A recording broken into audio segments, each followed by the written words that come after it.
Today on Keynote. I love pulling feelings out of a decision because then it pulls me out of the decision and it makes this about what is the right thing to do based on the data set you're looking at.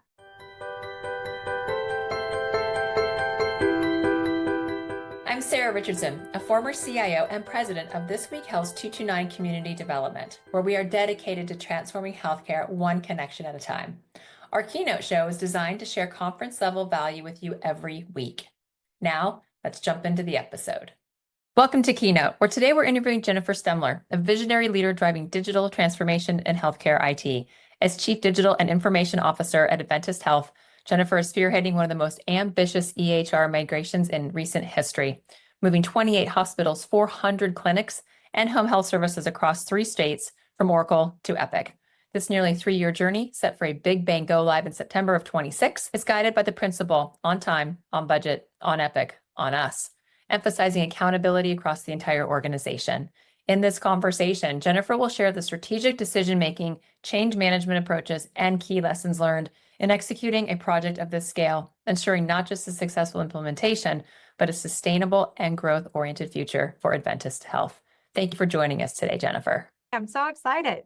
I'm so excited too, because you have one of likely 2 of the largest implementations occurring across the country for Epic. And I want to jump into some of the decision-making process and strategy that it's taken to get there. And let's start with key drivers behind Adventist Health's decision to transition from Oracle to Epic. Well, first, thank you, Sarah, for allowing me to have this conversation. I remember when we first started talking, I said to you, I'm not doing anything special. Lots of people have implemented Epic.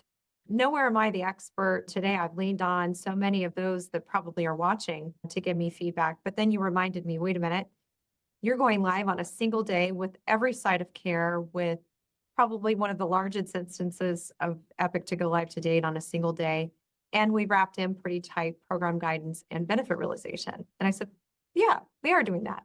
So I'm excited to have the conversation. I think if we just jump into what led to the decision, rewind back, it felt like a little bit of a saga going through several iterations with our senior leadership team, back then our executive cabinet team, when we first approached looking at what are we going to do with Cerner. We are sitting on an over 22-year-old instance of Cerner that has just been added to, expanded, moved, shift for a long time. And so we knew we needed to do something. So we used a pretty structured framework to develop a business case and pro forma eventually.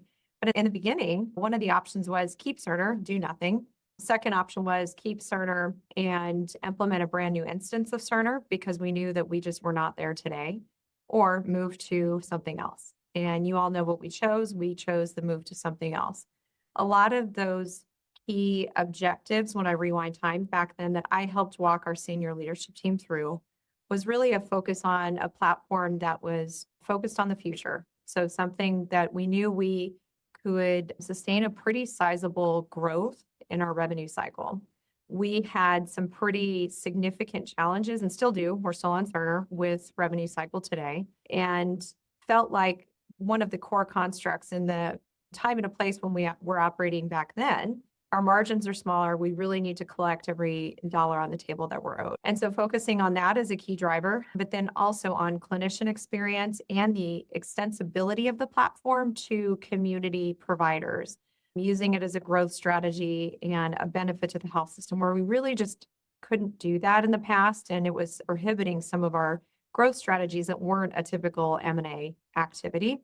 So I think using that, building selection criteria based on that, and walking our executive team through, and then ultimately our corporate board through 3 cycles over a period of 18 months, we ultimately did end up getting a unanimous approval from our board to move forward with Epic last year. Actually, we signed our agreement with Epic following that corporate board meeting in April and have been full steam ahead since then. What role did Epic play early in some of the decision-making processes? How did that shape your strategy and even getting some of that board approval?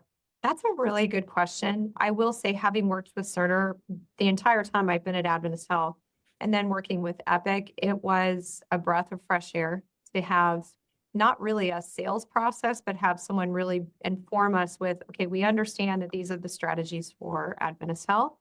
This is how we think Epic can help you. And these are some things you need to sort out and figure out. And one of the ways that they really showed up strong for us was at one point during this, I'll call it my soap opera saga with, should we do this? Should we do this? Yes, no. We were considering a Community Connect installation with another provider. And Epic came in and really helped us articulate the facts. Is that a great decision? Who has gone before you? What else would you do? So they brought in some key experts to help us really articulate to our executive cabinet where we should think about the pros and the cons without ever telling us, you should do this or you should do that. So I'm sure all of you that work with Epic share probably a very similar story. And so I think they were really just enabling us to wrestle with the decision and come to that conclusion on our own, because ultimately I knew and we knew we had to live with that solution and be the ones to own it. Yes, and to your point, it was an iterative approach. I mean, 18 months. What I appreciate about you sharing that with me when we first started chatting is how thoughtful the entire organization was about the decision-making process. So, what were some of the guiding principles that you set in place during that pre-planning phase to ensure not only usability upon launch, but also buy-in upon launch? So we did two things. We sat through probably 3, maybe 4 months of every week, me sitting with executive cabinet to draft what are the core objectives we're trying to solve. And like, let's name it, let's articulate it, let's be very clear about it so that we know how to actually build something that we measure against on the other side of this to say, hey, we didn't just implement an EHR. We actually did this for these core sets of reasons, and this was the actual outcome. I know that sounds basic, but it's a big deal when you're thinking about the size of transition and transformation that we're asking our operators to make. Sometimes they say the technology part is the easy part. It's everything else that goes with it and the operational readiness that's required. So we ended up sitting down and creating 5 core objectives that we ended up taking on a roadshow with our internal organization, because a lot of people thought, oh my gosh, we're going to implement Epic? That's a huge investment, and why now? And so we had to come up with a really core set of things that we would point back and say, this is what we're trying to achieve for the organization, and we will come out on the other side and achieve it here. And so those 5 objectives became the underlying detail behind the mantra, one system, one experience, made for more together. Our tagline is made for more. And so we used that and incorporated that because at the end, this should be about the patients that we serve in our communities, but really should be one experience for our clinicians and providers. So going at that kind of standardization approach with all of us in technology know that is the hill that most of us would like to die on, with being standard, because it creates the ability for us to do things faster, smarter, better, cheaper. And we were not that. So Cerner was built for every single hospital, every single different way until Sunday. And so we were really focused on creating a really standard approach. So once we had those core set of objectives that we were after, we launched the program, and then we got into building what I shared with you, Sarah, the benefit realization scorecard, which has been amazing. We've used that to really, I was worried about, hey, how can I build something like this and not be in every meeting and say, oh, don't make that decision. Wait, make this decision.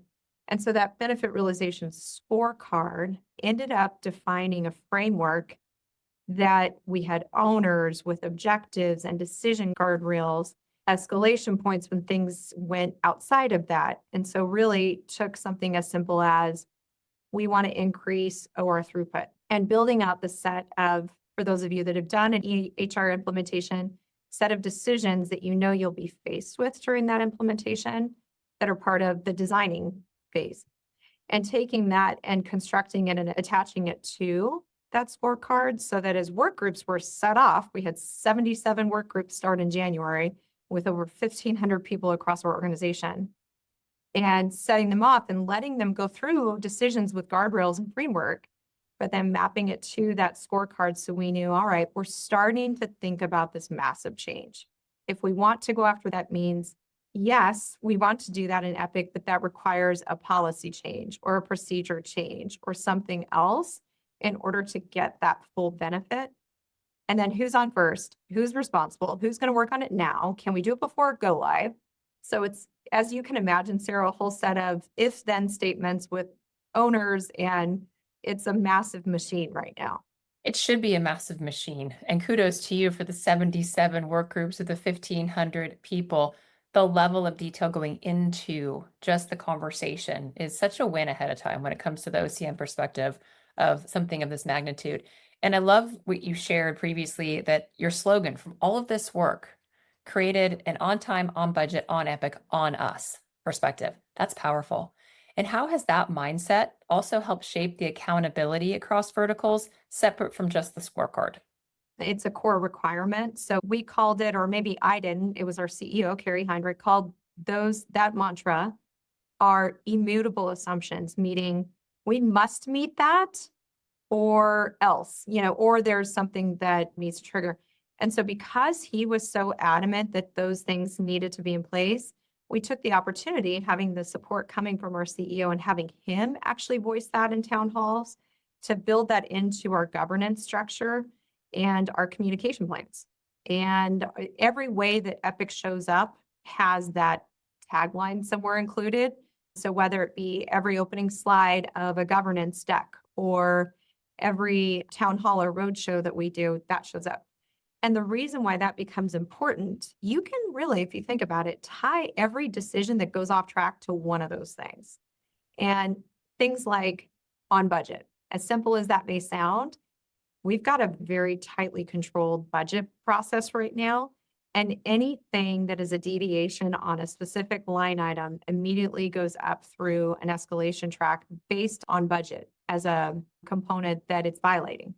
Or if a particular work group makes a recommendation to do something that's not foundation, which of course that's already started to happen, which is normal, right? They're wrestling with those decisions. Then we attach that to the on Epic as Epic Foundation, and it automatically goes through our advisory council governance process, et cetera. So we've been able to, at least 3 that I can remember very vividly right now, have been able to work it back down after going through that process, because every part of that structure and organization, which are led by operations folks or clinicians, is able to understand that the decisions that they're making need to be in line with that, because they're all bought into on time, on Epic, on budget, on us. The on us piece, I think, is the best part. And I think, Sarah, we probably chatted about this one, because you and I both know, being in this industry, most of the transformation actually doesn't come from the technology.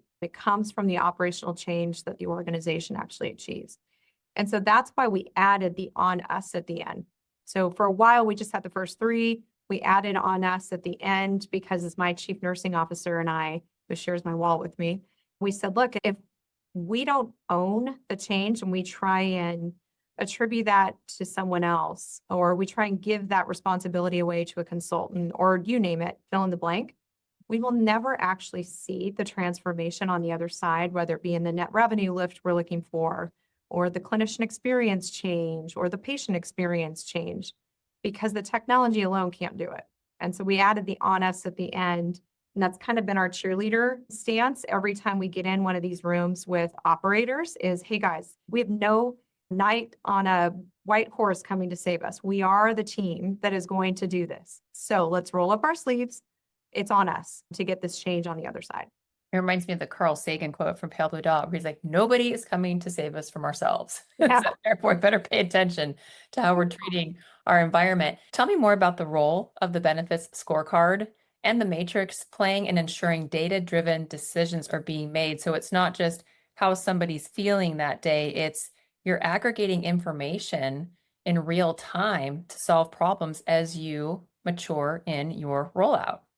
That's a great question. I love data. I'm kind of a data geek, and I love pulling feelings out of a decision, because then it pulls me out of the decision, and it makes this about what is the right thing to do based on the data set you're looking at.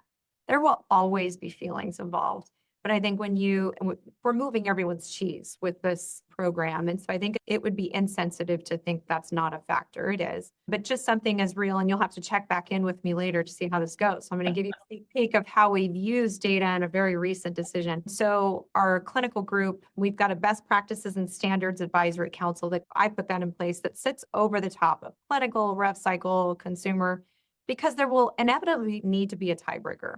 If rev cycle says this is what we want and clinical says this based on a case management function, maybe making this up, we needed a council that was made up of a cross-collaborative, high-level executive team that was tied into that on time, on budget, on Epic, on us to make those rational decisions and wrestle with it together when we had something that was tough. So just this past time we met and one came up. The way that our team uses that group and the processes in place, we've got a very standard 2-slide format. It's an SBAR format, which we all know, but then it also includes a cost model attribution as a second one, and that's where data comes into both. So both include here's what the request is, here's the background, here's our assessment, and then here's the impact on budget with both of those options. And then it includes data with what is based time on budget on Epic on us, where does this request fall? And taking all subjective nature out of that and making it very objective based on those principles, we wrestled with cardiology and structured reporting. And we love our cardiology friends, but our chief clinical officer, highest clinical position in the company, is a cardiologist.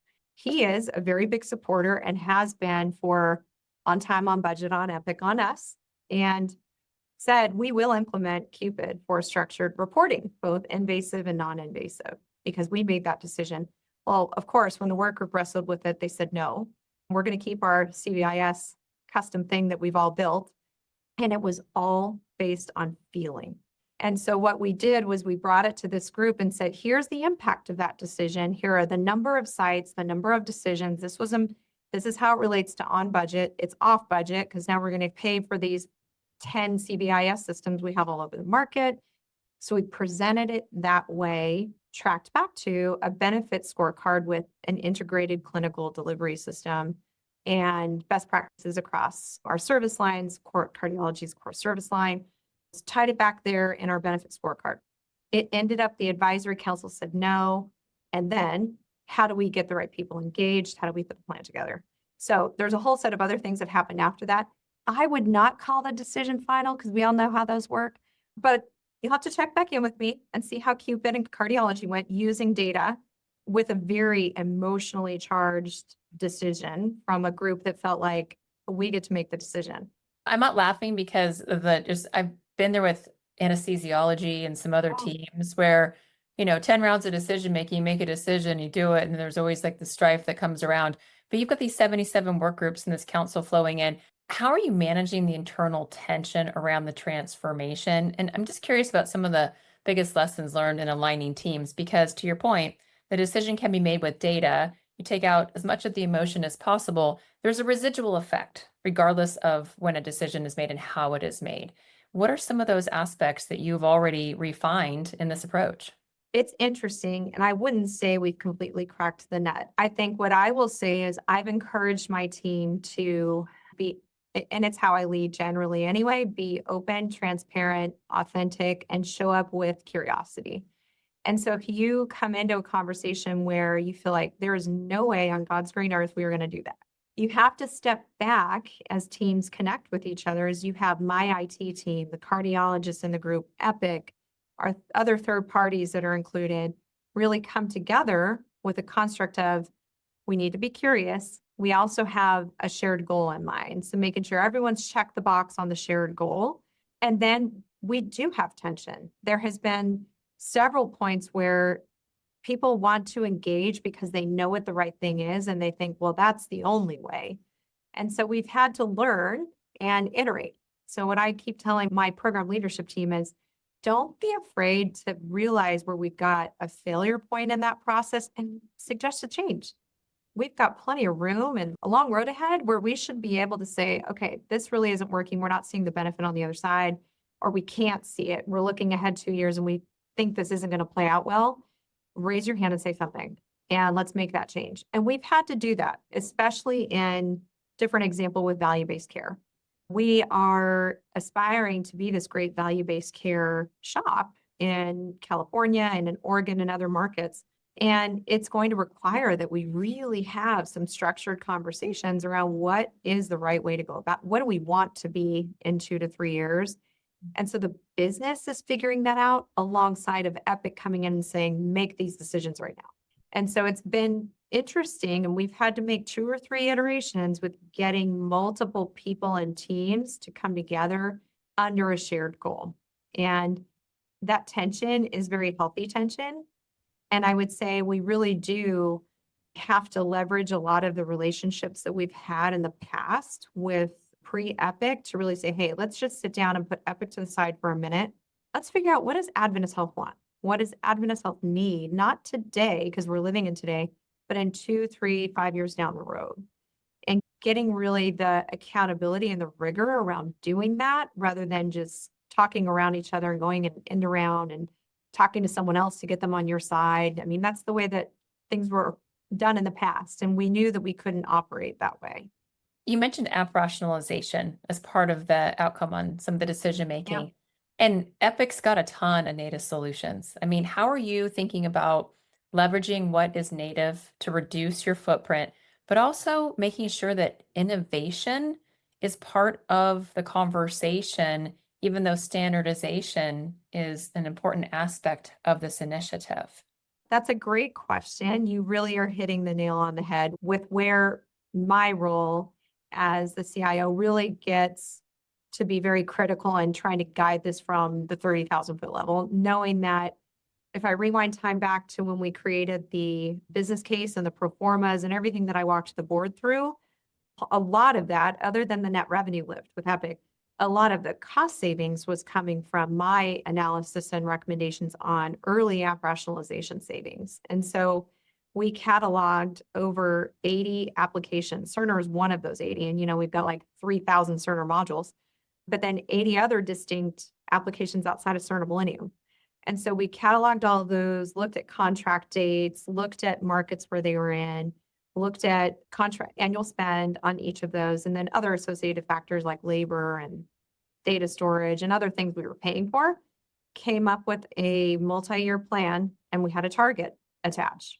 So what we've done is we built what we're calling an enterprise applications team. And instead of it being called third parties, because it sounds like the misfit island. And so we created an enterprise application team to select standard apps that go alongside of Epic, where Epic is not the native solution. So we're doing it in both ways. So all in on Epic. That's the on Epic fundamental, immutable assumption. We've licensed everything possible from Epic. And so we're going to implement those things. And if you're suggesting a solution work group that would overlap with that, then it automatically goes and escalates up through that governance process, because then it's impacting my benefit realization on AppRat on the back end. And so we built those things in knowing we were going to have major tension. Everyone was all bought in the beginning. Oh, Jennifer, this is great. Wow, 80 applications, $70 million in year 2. Like, wow, that's excellent. Like, okay, just wait for the hard work because it's coming. And sure enough, I mean, we've had 2 or 3. The cardiology one was a small one, the CVIS one, but we've had other large conversations to wrestle with. And look, we're not done. But on the other side, like, we did that homework in advance because we knew that the conversations would happen, and we knew that we had to get there. Now, on the flip side of that, as we look at innovation, I love that question, Sarah, because I've wrestled with this. I am an innovator at heart. I was just in a conversation earlier this week on, okay, well, if you're only implementing Epic, then aren't you missing out on the innovation that's outside of Epic? And that was kind of the core conversation topic. And I said, yes. And I also would just offer a different opinion that we're implementing Epic and we will take the latest and the full suite of their tool set, which one of those is we've licensed the AI catalog. So because we're starting fresh and we'll be at foundation and we'll have implemented all of their AI features next year in 26 that they have to offer, a lot of the health system friends that I talk to are trying to implement those kind of one at a time, right? Because they already have a platform, and probably third parties because they're smart. And so because we're just going to leap ahead and start with that core set of Epic functionality, we're going to jump into things like AI with a partner that clinicians tend to trust more than maybe a third party that's not a trusted EMR product. I also think, though, we are looking at complementary vendors that can accelerate the innovation space, especially in AI. So I'm flying down to our SoCal office next week with our chief clinical officer to look at one of those because it's something that Epic isn't doing that would be very complementary that we can actually do maybe right now and start to build that change curve to get to a really stronger Epic side after we go live. So I think it's an and, not or. We're going to go all in on Epic, but we're also going to look at third parties that really are complementary to that innovation space. Well, and using the criteria that you've established to decide if there is a third-party solution or an additional solution that is better than or provides the insight we need that Epic does not. You may not want to wait 2-3 years until Epic does have it, or if they have it and you like something better, this process you have created has actually matured the organization and its decision making. If you've been on Cerner for 22 years, then I'd have to believe that the rigor around decision making was probably not where it is with the decisions that you're making with Epic Zero. You're like, it wasn't there. Oh, You've God. reintroduced a whole new skill set to the organization. How do you keep it going after go live? How do you create a space that says, look, we were super disciplined getting here. How do you want them to stay disciplined after you've quote unquote arrived? You're touching on the things that maybe I wake up at night thinking about, which is my brain is already focused on, we're there, we're on the other side. Now what? Because I want to try and hardwire some of this now so that we don't get there and then ask, oh, now what do we do? And so I love your point. I do think that you are right in your assumption. We had pretty much zero when it came to really structured governance around the EHR. And I mean, so much so that we had to stand up specialty work groups. We should have had those with order sets, so it was always a lot. But it also meant we got to start from ground zero and get everyone's fingerprints on it. And so the fingerprints on it make this not a Jennifer structure and Jennifer governance process. This is really about Adventist Health and everyone that has provided that feedback and insight. So I think what we've tried to enforce is they own it, not me, because at the end of the day, they want the outcome. Of course, I do too. But giving them what I've realized is really creating that shared need so that they can actually be the ones to lead that charge. In the end, that's what we're trying to build because they need to own the change, which means they need to be invested in keeping that really tight governance process. And every time we have a decision or some path that's going to go both ways in the road, we talk openly about our current Cerner situation. We say, well, do we want to live in a place where, 5 of our markets do it this way and one does it this way and one here? And so do we have the quality standard we're looking for? And so reminding them of where we've come from so that they can see the other side. And also saying, look, if you want to take advantage, you're all living in the world where AI is changing the whole spectrum of how we work. So AI is changing the way that we all interact as humans. When we bring this back to our work groups and say, don't you want to be able to really quickly take advantage of those features and functions? You can't have a system that needs to be so highly configured and tested that it takes us so long to take changes and adopt that we just can't get there. I said, guys, that's where we're at right now. So we don't want to do what we've done with Cerner. And so hoping that a lot of this rigor and accountability and that it's on us and we are the Cavalry that's going to save Adventist Health, that will last as we get past go live. Well, there's something to be said for the key success factors that you can measure with data. And we can debate if intuition is the same thing as emotion, but I'm curious what intuitive measures of operational readiness you are personally using to gauge how well the organization is moving forward.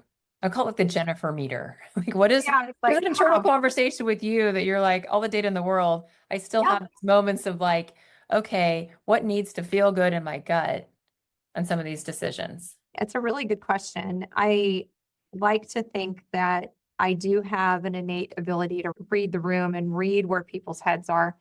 And I do use that often. I actually lead a couple of these work groups just so in the consumer space because of my digital background, because I want to see how is this working? Is operations really going to be able to do this?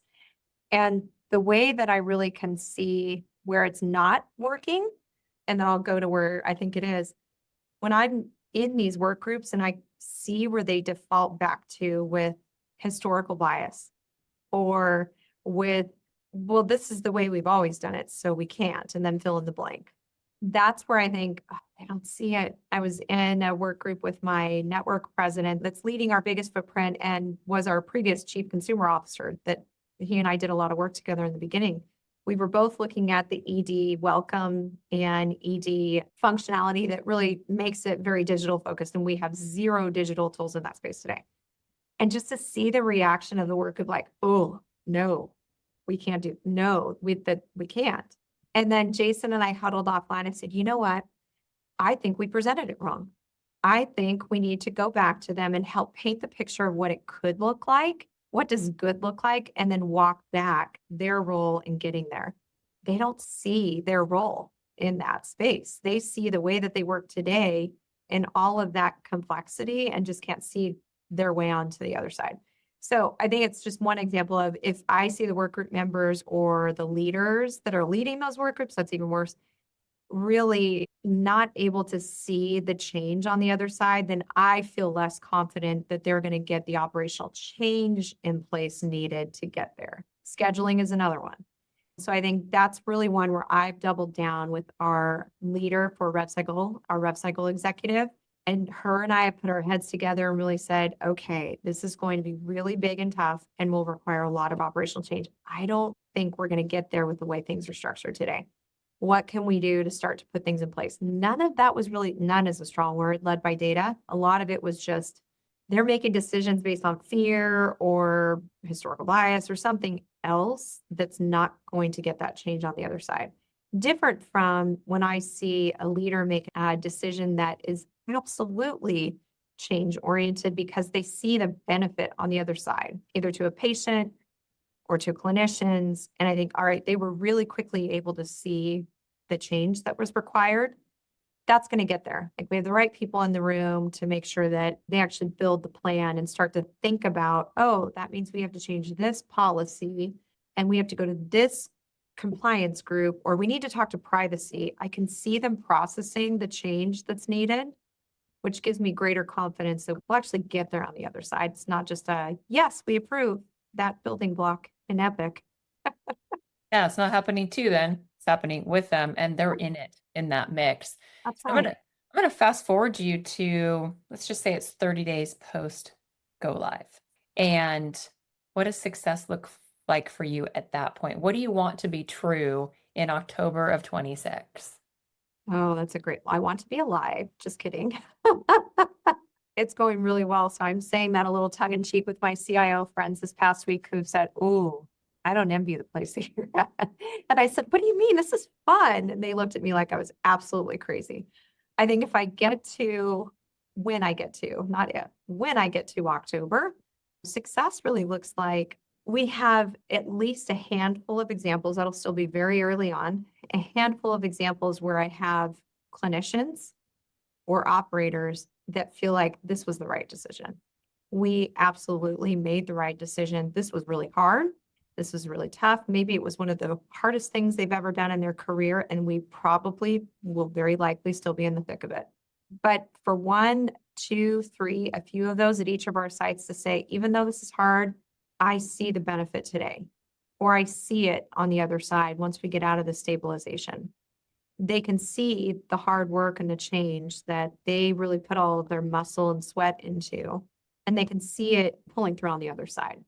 That would be success, because at 30 days out, we're still going to be in the thick of fixing or maneuvering what we thought was such a great idea before it actually went into the wild. And so making those core changes, it will still be there. But I think if we have those few positive examples where they start to garner, it's like being a cheerleader, they can start to garner their teams and their staff when they're having a rough day and say, I know this is hard, but we're doing really well. And I can see us pulling through on the other side.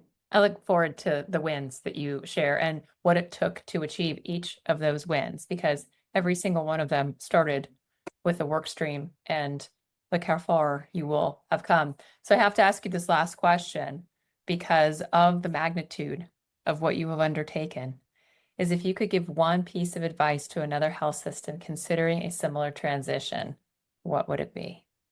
Yourself or anyone else in your executive team, don't let anyone abdicate their own leadership. Make sure you're all showing up. You're going to need each other. And so not allowing a decision or a process or something else be defined by someone else, really making sure that you own it. You own those decisions, because in the end, you're going to have to stand behind them. And keeping that mantra of there's no one coming to save us, it is on us, because building that operational strength, and I would call it using that muscle, you will need to use it a lot. And I think making sure you really can go to key leaders and identify, hey, I really need you to show up in this meeting beforehand. Really need you to talk about this, because it can't be IT saying this. It really should be coming from you. Don't abdicate that to a consultant or IT because you think they're the expert. That may be true in that space, but look, we need you to show up. So I tell my fellow peers that are going through it or maybe considering it to make sure you do that. And I know you didn't ask me for two, but I'm going to give you a bonus. Bonus would be make sure that you really create a process that you feel like you can move through in the entire project. And while that may seem very fundamental, it's amazing what a standard, thinking of the program guidelines that I talked about. I mean, we began with those and we have used those every day on the project. So invest enough time up front in those. They may seem like, ooh, fun, touchy-feely things. But in the end, we've been able to tie things to it as themes. We've been able to get through some tough hurdles using those. And so invest the right amount of time up front to get your entire executive team, your core senior leadership team, to really sit in that space with you and talk about how to create those and how to use those. I cannot wait to continue the conversation about your journey, whether it's 6, 8 months from now and you're like, hey, by the way, here's what we've learned since then, and we're still this far away, or it's that post go live perspective. What you're undertaking is a hallmark for anybody in our industry. And thank you for taking time now to share already what it's taken to get where you are and everything you have learned in the process. Can't wait to see your continued success. Thank you. I appreciate it. And I appreciate being able to talk to you, being able to talk to our peer group, because I have relied on expertise from a lot of people. So if I could be that to anyone that's in the middle or going through it or about to, I'd love to pay it forward and return the favor. Well, thank you for turning in to Keynote. As you heard from Jennifer, on time, on budget, on epic, on us. We appreciate your time and thanks for tuning in. That's all for now. Thanks for listening to this week's Keynote. If you found value, share it with a peer. It's a great chance to discuss and in some cases, start a mentoring relationship. One way you can support the show is to subscribe and leave us a rating. If you could do that, we'd appreciate it. Thanks for listening. That's all for now.